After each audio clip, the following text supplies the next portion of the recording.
যে আল্লাহ আমি সুস্থ, অনেকে সুস্থ না। আল্লাহ আমি পঙ্গু না, অনেকে পঙ্গু। আল্লাহ আমাকে আপনি কত কিছু দিয়েছেন যেটা অনেককে দেন নাই। আমার চোখ দুটো ভালো, আমার অনেক নেয়ামত আমি আপনার ভোগ করছি। আল্লাহ আমি আপনার নেয়ামতের শুকরিয়া আদায় করছি, স্বীকৃতি দিচ্ছি, কৃতজ্ঞতা আদায় করছি। হে আল্লাহ, আপনার রাসূলের প্রতি আপনি রহমত নাজিল করেন। আপনি যদি লম্বা চড়া বিস্তারিত না বলতে পারেন, আপনি সূরা ফাতিহাটা পড়েন, আলহামদুলিল্লাহ রাব্বিল, আল্লাহর প্রশংসা সেখানে হয়ে গেছে, আলহামদুলিল্লাহ রাব্বিল আলামিন পড়েন, দুরূদ শরীফ পড়েন, বাস।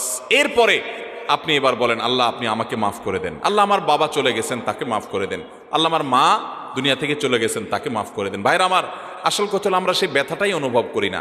আপনার মৃত আত্মীয় স্বজনের জন্য যদি আপনার সেই ফিলিংস কাজ করতো তো চোখের পানি ফেল ফেল ফেল করে আসতো।